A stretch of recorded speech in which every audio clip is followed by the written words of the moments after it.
Hi Libra, welcome to your mid-May reading. Mercury has gone direct yesterday and Jupiter has moved into Taurus today. The energy is flowing again. My Gemini Sun, Virgo Moon, Mercurial mind is working again. We are in the shadow period still, and we are still feeling the effects of that full moon eclipse in Scorpio. Tomorrow, we have Mercury, the Sun, and Jupiter meeting in Taurus, creating such an enormous amount of beneficial energy that it can be disruptive. In the I Ching, it says that under the hexagram of shock, it mentions that sometimes wonderful developments are just as shocking and disconcerting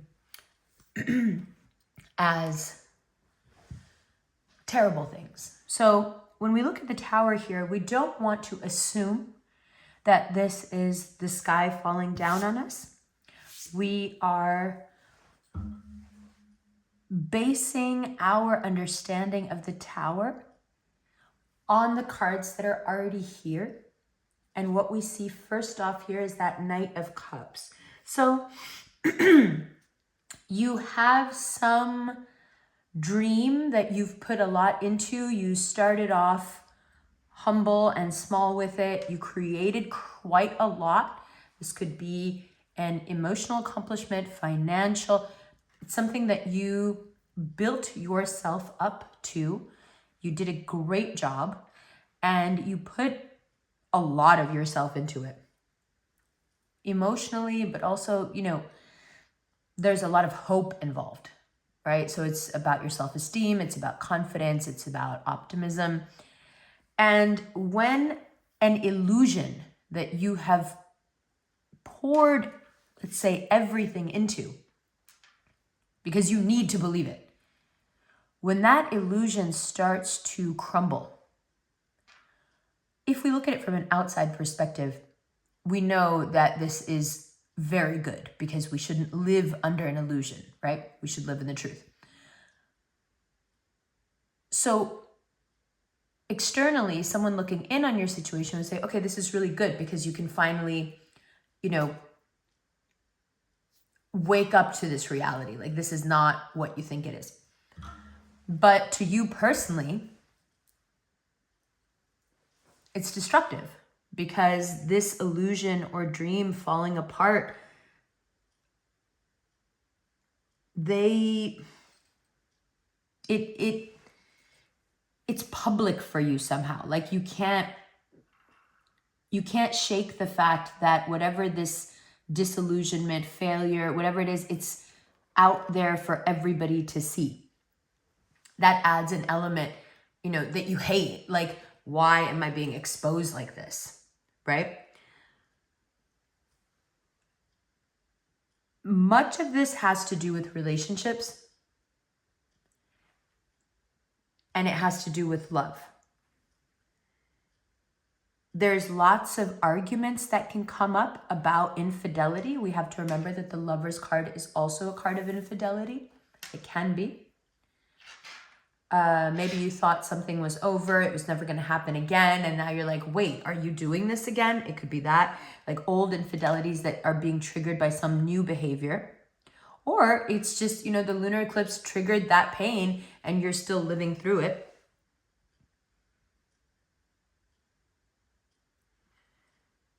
And it also feels a little coercive. Like whatever you're going through, you can see the reality of what it is, but you're being told it's something else. Like it feels like you're being fed lies. There's this truth and reality kind of hitting you in the face. Like this is an illusion. But at the same time, the illusion is trying really hard to keep itself intact. So that can show up as like a lover who keeps denying that they're cheating. It can show up as like a boss who's not being fair with you. It can show up as a business partner who's stealing from you. It can be so many different things. So if you feel forced or pressured it's very possible that the relationship falls apart. And forced and pressured, how? In many ways, but there seems to be this push to achieve something relationship-wise that isn't achievable. I don't know if it's like both parties are looking for vastly different things or if it's just completely over the top what's expected, but you either end up cracking under the weight of it or the relationship ends up cracking under the weight of it. And this is pronounced between now and May 31st because we have Jupiter moving into Taurus. And then once it gets into Taurus, it creates this fixed sign energy that perfects on the 31st of May. And that Jupiter-Pluto square, Pluto's in Aquarius. That's tough. It's tough, and it gets you to that point of like, either I'm gonna break or we're gonna break. But right after that is where you decide that you wanna take a new direction. You're like, I wanna be healthier, I wanna be better, I wanna be stronger. I don't want to emotionally or physically ever be in a place where something like this can happen to me again, right? Now, for those of you who are Libra rising, this square, all this stuff is happening in your 8th house. Okay, so this comes down to assets and separating lives. And so if you're going through a really tumultuous breakup, or the tension is already there, once starting from now on the 16th onward into the middle of June, you have these tensions escalating. If you're single, this actually comes out as like an intense random connection that you have with someone. You just run into someone, you have this super intense, talkative, sincere thing happening with them, and you can grow close very quickly because it's all being done like in this almost like on trauma bond speed. You know what I mean? So it's possible for single people right now to cash in on this really strange energy where certain delusions are falling apart, illusions that you've been held under by other people, especially lovers, those are falling apart. You have this square coming in. So if that moment hasn't happened yet, the tension is set to escalate. So that moment will come about so you can grow, right? Now that's love. Now let's talk about money. There is a reality check coming. But right after the reality check will be an enormous amount of money. So don't get too in your feelings about the reality check. Don't get too stressed about it. It's just prepping you so that when that big money doesn't come in, it starts around mid-June, inshallah, that you don't like just blow it all. You need to be fiscally literate, financially literate, before that money comes in. Now this money, it's based on a new idea. It's based on something you've been working on for a while. It will start small, and it's something that you should have started a while ago and you know it. Something you should have like dipped your feet into a while ago and you know it. So that reality check that you get is like, we need to either do the thing that we were gonna do before or go to a new thing and do a thing and start slow. And sure, we regret, why didn't I do this sooner? But don't be afraid to start small. Don't be afraid to trust your intuition and go into something small and niche. Even if that's very different from what you've been doing so far, there's a lot of progress to be made there for you. And I think it can actually help you with other areas of your life where you're not feeling so great or maybe not feeling quite so powerful. There is a tendency in June to get agitated, early June, late May, to get very agitated, to be scared, to be exhausted, to have obsessive, dark thoughts, to, really let people play on our power. And we start to feel like maybe we can work hard. Maybe working hard will fix all this. Maybe if I just work harder, maybe I put more into it. And all that does is confuse you. Okay? Because that's now dark thoughts, exhaustion, obsessive thoughts, getting scared, being agitated. Why? Because you're not speaking on what's bothering you. Simply whatever, and Libra, if it comes down to it that what you're actually upset about and what's really bothering you is the career you used to have is falling apart, the life you used to have is falling apart, and now you need to go make a new life, as much as I empathize and I sympathize with you, that old persona of yours had to go. It was brittle. It was not working for you. It's not even real. And that's why it was brittle, because it wasn't getting any fresh blood. It wasn't getting any nutrients. It's not living. It's not out there, conversing with the world. It's not out there connecting with people. It's this kind of dead thing. And don't take that the wrong way. I'm not saying that you're physically any less beautiful or that your style has fallen off or anything like that. I'm just saying that the way that you were, and you know what that means, like the parts of you that were closed off, the parts of you that you obsessed over, and like other parts that were just left completely alone, you have changed. And I think that it's really important for you to express your feelings so people can tell that you've changed. You don't have to come out and say, hey, I've changed, I'm different. When you start talking about your feelings, when you start telling people like, hey, this is what's bothering me, and I'm scared and I'm agitated, I'm anxious, I'm exhausted, I'm having obsessive thoughts, like when you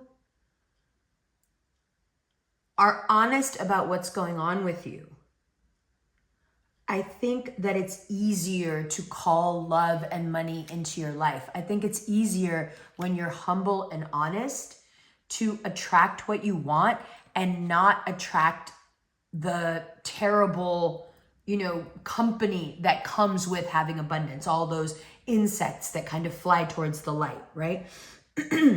Now, when we talk about these obsessive thoughts, in the extended, we're actually going to do all shadow work and deal with and what that is dealing with the inner child and talking to the inner child, because that's what's so needed for you guys right now. From mid-May to mid-June, that inner child is just really ramped up, very emotional, doesn't know which way to turn. Why are all these things not working? I feel like I'm doing 10 different things in 10 different ways and none of them seem to be hitting. Where is my disconnect? When did it start? How did it happen? Libra, you tend to take things very personally when they don't work out, when you feel like you've made a mistake, when you feel like a failure, when you feel like something could have been avoided, but it wasn't because you slipped up or you messed up. And there is nothing like that here. That's not why this is happening. This is about you learning how not to put pressure on people. The only thing you have to do to get through this difficult month before Jupiter being in Taurus becomes fun is not pressure people. Don't pressure people about money. Don't pressure people about love.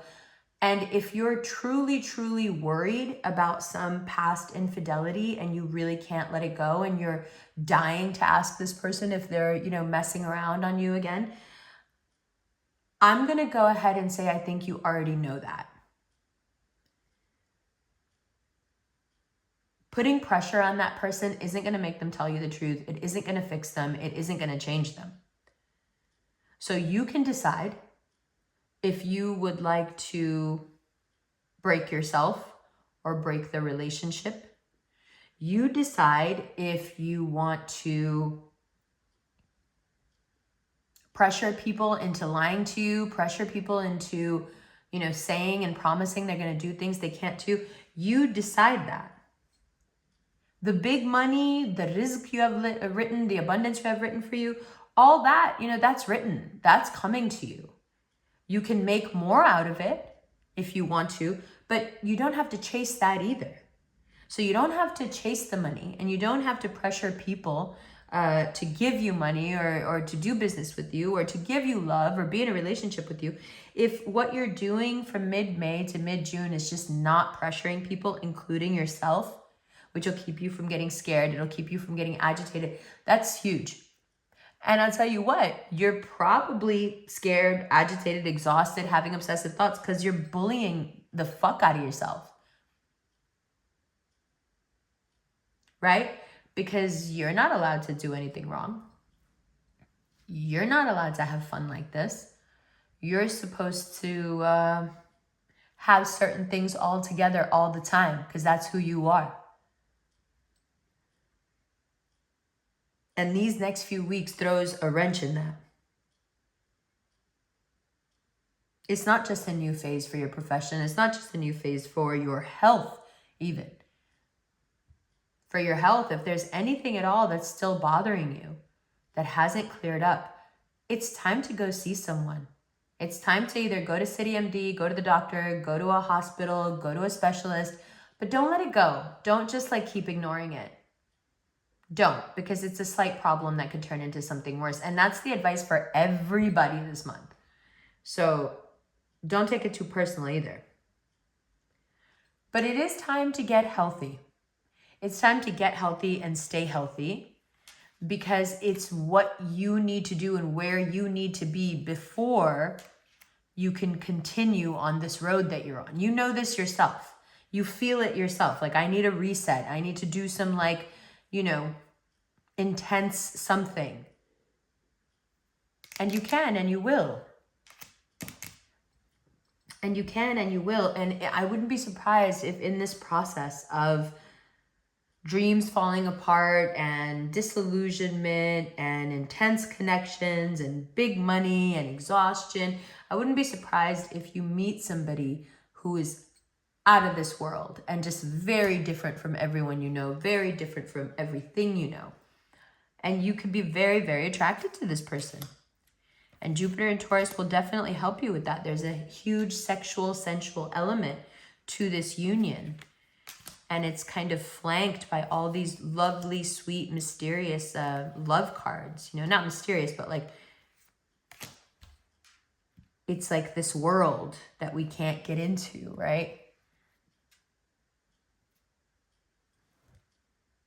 These are the people that if you don't pressure them, they'll always be there for you. These are the people, and this is the thing that can happen when you let go. But it's really hard to let go when you feel like you're losing already. So I understand the need to want to hold on tighter. I totally do.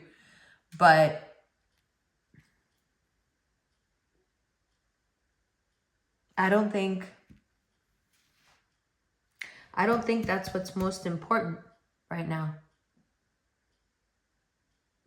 I think the most important thing that you can do for yourself right now is deal with your inner child and do a lot of evaluation in that conversation.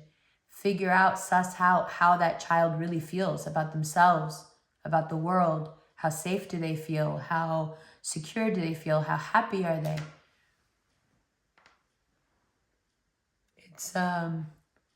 It's important, right? So that shadow work, that dealing with the child, that dark and obsessive thought place that's like a child's tantrum. Let's look at that in the extended and do a little shadow work and figure out, you know, when it comes to these arguments, when it comes to relationship goals that aren't achievable, when it comes to something falling apart, how does the inner child react? Is the inner child the one that prompts these events? You know what I mean? Is it through micro behaviors that we kind of make these things happen? What's going on there? Let's talk about that in the extended. Love you.